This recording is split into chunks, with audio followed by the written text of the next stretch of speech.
Hello and welcome back. This is Jennifer McGuire and I'm glad you've joined me. So today I'm sharing with you another fun way to use your embossing folders. This time we're going to combine heat embossing with embossing folders. Now embossing folders are becoming very popular again, especially those that are three-dimensional, that offer a lot of dimension out of a piece of cardstock. It's pretty amazing. But today we're going to step it up by also adding in some heat embossing. This is something that many of us have, basic embossing powders, and I'll demonstrate a great way to combine the two tools together to create really cool backgrounds. Now I have a lot of cards to share with you, but I'm first starting out with the background technique itself.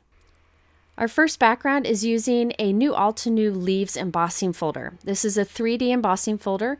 That means there's raised areas, lowered areas, and a little bit in between. Gives a really cool effect.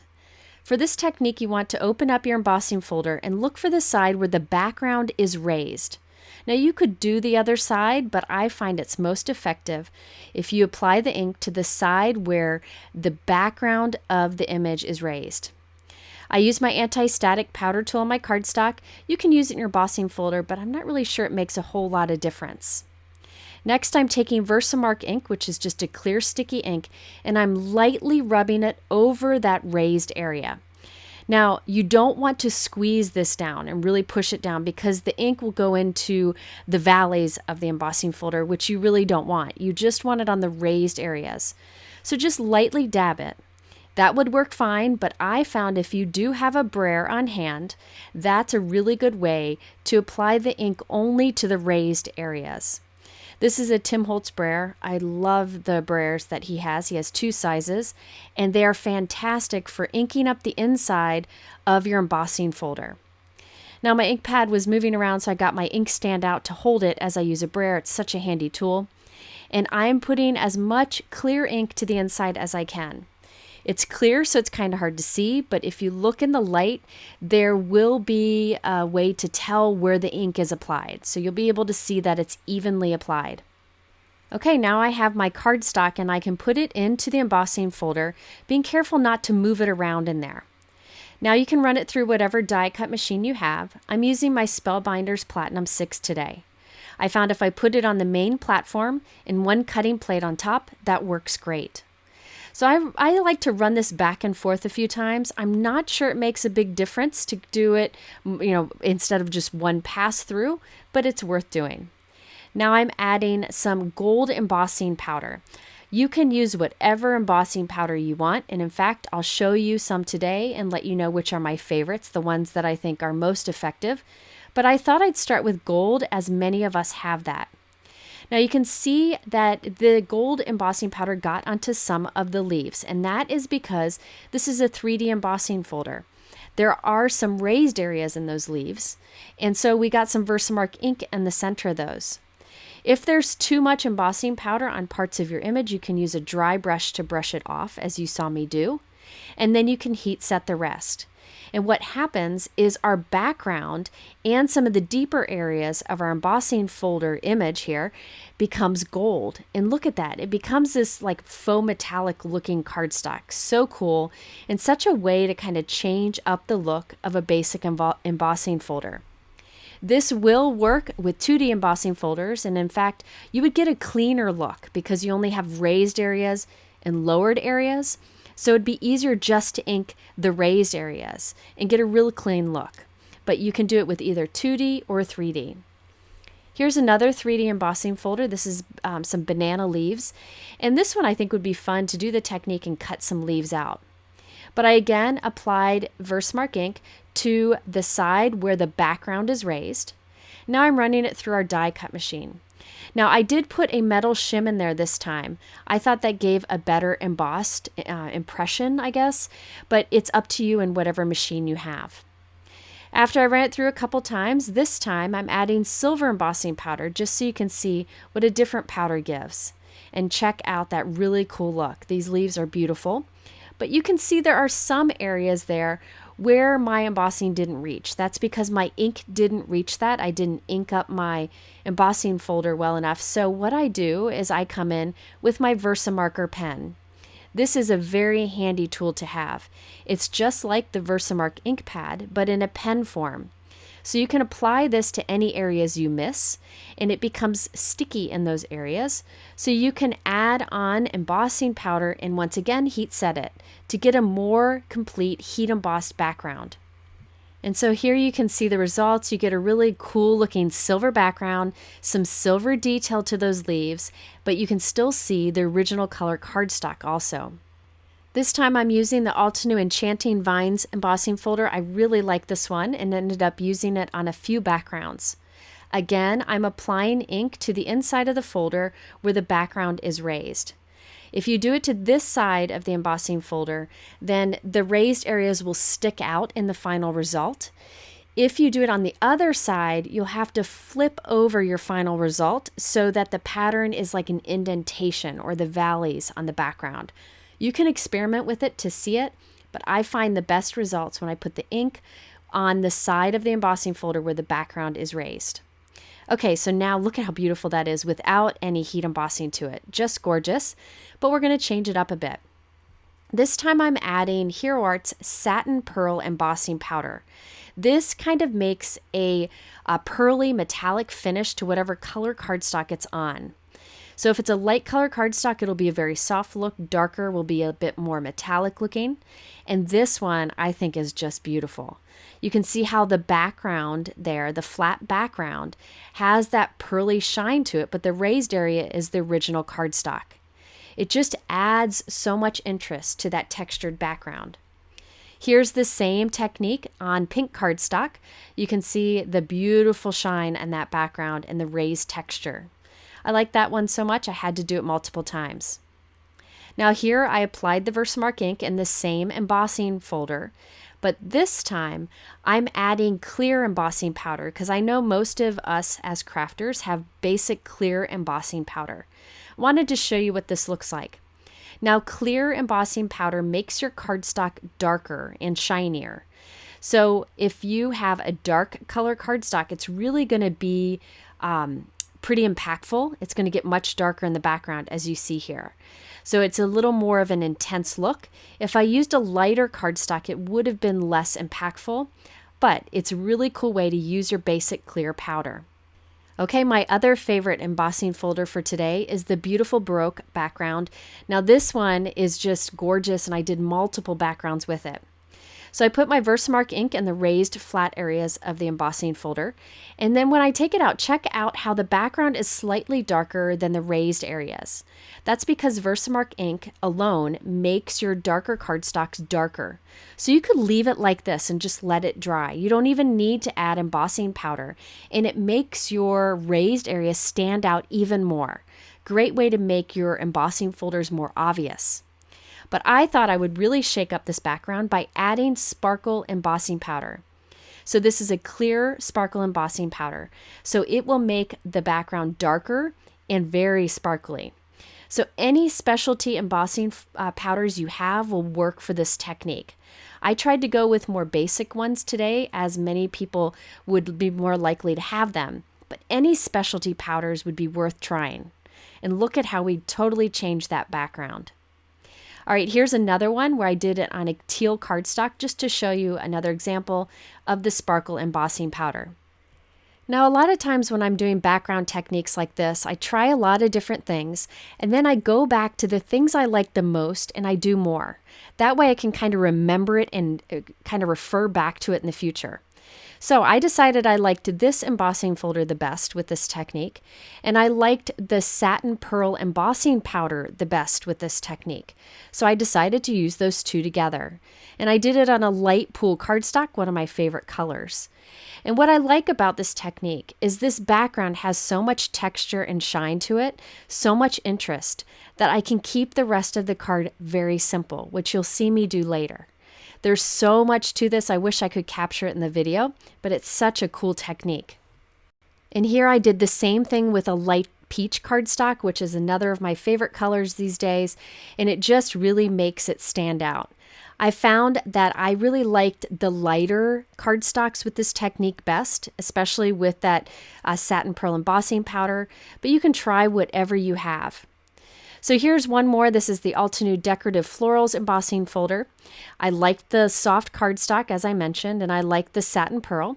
So I have a soft kind of yellowish peach color here, running that back and forth through my die cut machine. Again, I found that the little metal shim in there helped give a little more pressure and get a deeper impression with the embossing folder. Once again, I'm adding that satin pearl embossing powder.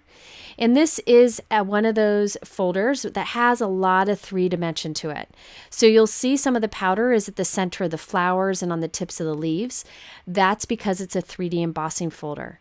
But you get this kind of faux metallic look to the background that's just beautiful. And it does capture the details very well. And then I have one more embossing folder that's been sitting on my desk waiting to get used. This is the Altenew Folk Art Motif folder. I really like these folk art looks. I think they're just really sweet. And so I thought I'd try it with the technique. Putting that Versamark ink on the raised flat area of the embossing folder. I like to put my cardstock on the side that isn't inked and then close the ink side onto it. Then run it back and forth through the die cut machine. And then when I take it out, even without the embossing powder on it, it looks beautiful because the background is a bit darker from that Versamark ink and allows the raised area to show out more. I'm going to freeze it here so you can see that. Notice how the raised area is a little bit lighter than the background. Now I'm adding that Hero Art Satin Pearl Embossing Powder. And I wanted to mention one thing about heat embossing. Sometimes when you have large solid areas of heat embossing like this background, I find it's best to heat from the back side of the paper. Let your gun get very hot, then heat from the back side. It ends up giving a smoother embossed look. This doesn't make a whole lot of difference when you have line images or detail heat embossing, but when you have a solid background like this, it can make quite a bit of difference. So try that next time you do heat embossing of a large area. Just heat it from the back and it'll heat emboss just fine. And there you can see that kind of faux metallic that we get on the soft blue cardstock. Now that we have a bunch of heat embossing folder backgrounds, let's turn them into cards. I have a really cool multi-inking tip later in this video, but let's first go through some of the other examples. Now on this one, I really like this large image in the Altenew Enchanting Beauty stamp set. It has a different look to it, and you really don't have to spend time coloring it or doing anything to it. There are coordinating dies available. I thought this stamp set would be beautiful in either gold or silver embossing. But remember with Altenew, they always have these ideas included with the stamp set. So you can always look to that for design ideas or color ideas too. But I'm going for basic silver heat embossing here. I then will use the coordinating die to cut it out. And I like that this die cuts all the little nooks and crannies so you get a really detailed image in the end. Now I didn't want to cover up this or our background too much with a big sentiment, so I decided to do sentiment strips. I'm using the Altenew Sentiment Strip Stamp Set 2, which is on the left, and 1, which is on the right. I use these a lot in videos. I chose 3 sentiments that I thought would go well together, and I white heat embossed them on cardstock strips that match my background. I then glued 2 additional cardstock strips behind each of our heat embossed sentiments, so it would have some dimension behind it. This will give it strong dimension, and I'm using up some scraps. By giving dimension behind these sentiment strips, they will stand out against the background. But since I just used the matching color and white embossing powder, it won't distract from the background. So now we can glue our pieces onto the card.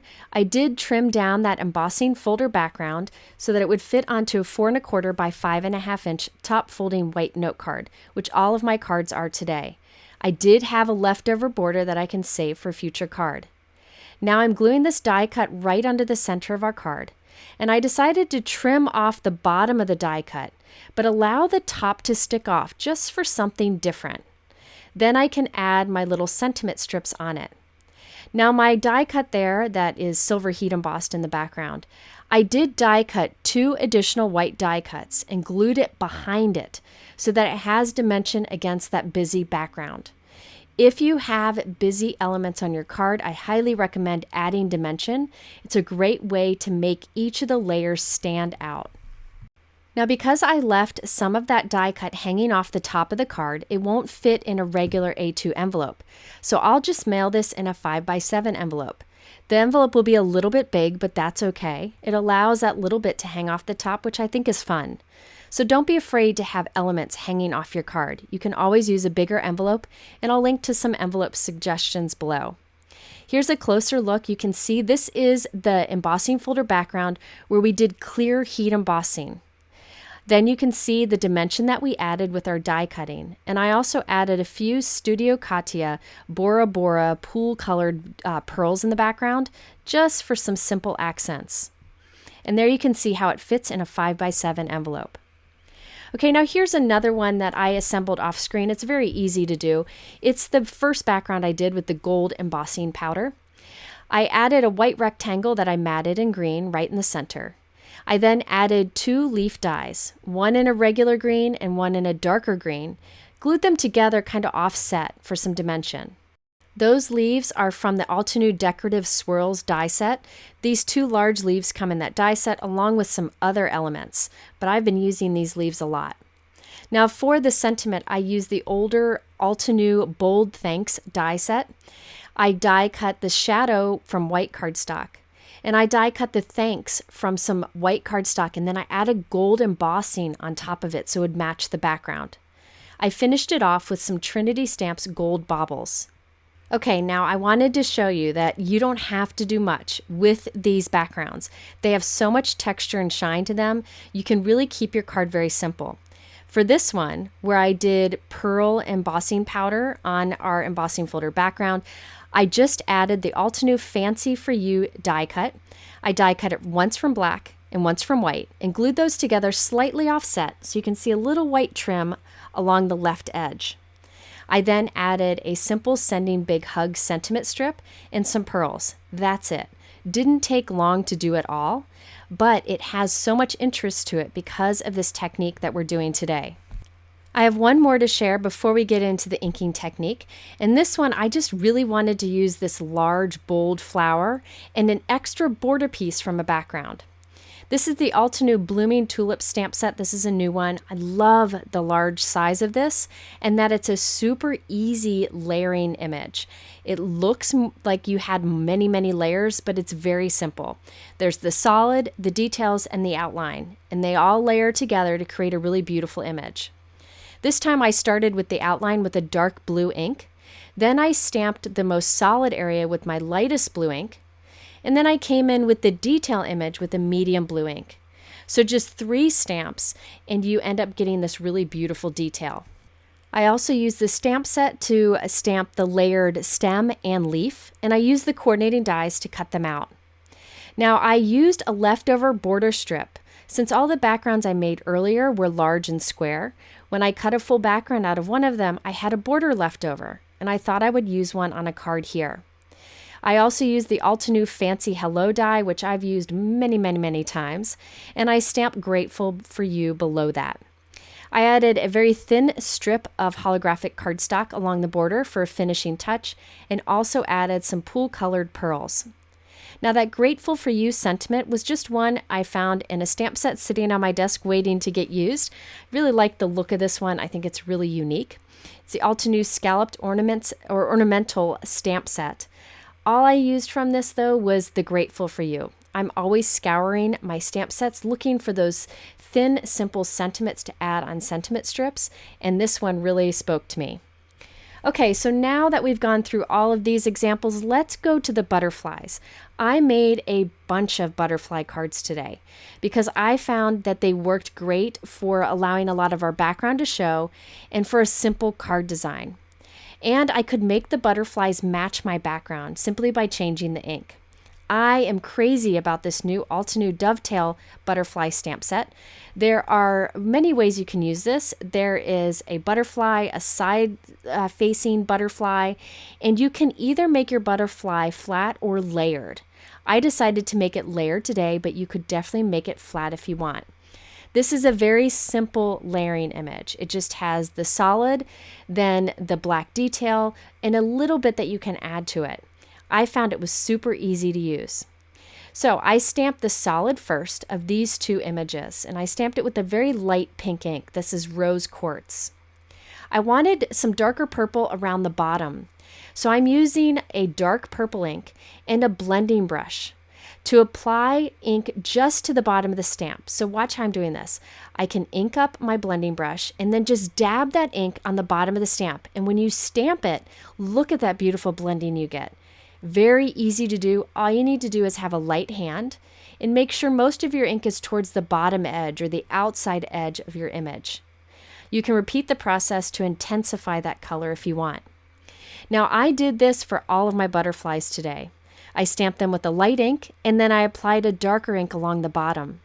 It just adds some interest to it. You could definitely just stamp this one color if you want to. I then have the detail for the butterflies all lined up here, very easy to line up, and I'm stamping that with black ink. I actually will go back later and clear heat emboss that so it'll be shiny too. There are also some detail images to add some color to parts of the butterfly. But I find by doing that multiple color inking with a blending brush, you can get really cool results. After I stamped and colored my butterflies, I used the coordinating die to cut them out. And then I also die cut additional white die cuts and glued them behind the stamped ones so they're nice and thick. And look at all these beautiful butterflies. I'm excited to make a bunch of cards with them. All of those I did that multiple inking technique using the blending brush. All right, let's go through the examples I did with the butterflies. Now, on all of the cards, I used sentiments from this Altenew Tranquility Rose stamp set. Again, I looked for a stamp set that had a lot of different sentiments that would work well on a sentiment strip.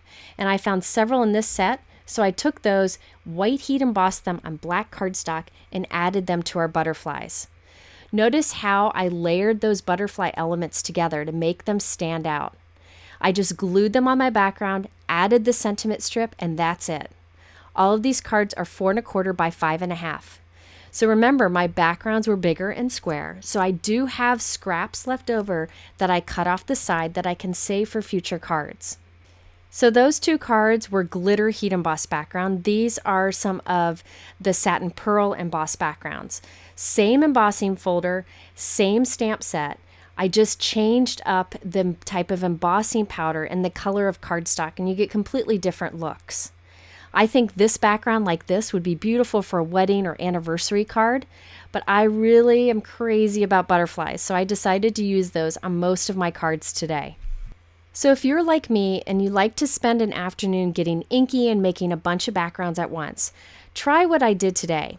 I made a bunch of backgrounds, and then I tried a few different card designs, and I picked which one I felt worked best with the backgrounds or that I liked the most. And it happened to be these butterfly cards. Very simple design. And then I went and I made a bunch like that. That way you can make a lot of cards and have fun creating those backgrounds. Now here is the light blue background with the satin pearl embossing powder. This time I decided to do a yellow butterfly on there for a little more contrast. So you can keep this look very monochromatic, or you can change it up and do something like this. Now here's a background I didn't show before, but it is the pearl embossing powder on a dark color cardstock. The pearl embossing powder almost looks silver metallic on a dark cardstock, but really when you tilt it in the light, sometimes it just looks pearly. It's a really cool effect. And by keeping the focal point of this card very small, a lot of that background is allowed to show. Okay, now here I have 2 more cards, and this time I wanted my butterflies to hang off the edge. Now that note card is 4 1/4 by 5 1/2 inches, so this does hang off the edge, preventing it to go into a regular envelope. So once again, I'll just use a bigger 5 by 7 envelope. I think it's worth it to have that element hanging off, and I really like the design of that, and I wish I would have done that with some of the others instead of in the center. And by the way, this butterfly card design, you could leave the sentiment off and just wait until you need a particular occasion and add that sentiment and you're good to go. All right, so there you have it, a fun way to combine heat embossing with embossing folders, 2 tools that are definitely favorites of mine. I hope you'll give this a try. It's a wonderful way to add texture and shine to your backgrounds. Now, if you're interested in the particular products I use, they are linked below in my YouTube description. You can also go to my blog, which I'll link at the top right here at the end. And in the middle, I have a couple other embossing folder techniques that I think you might like. You can check out those videos too. Thanks for spending this time with me. Have a wonderful day, and we'll see you again very soon.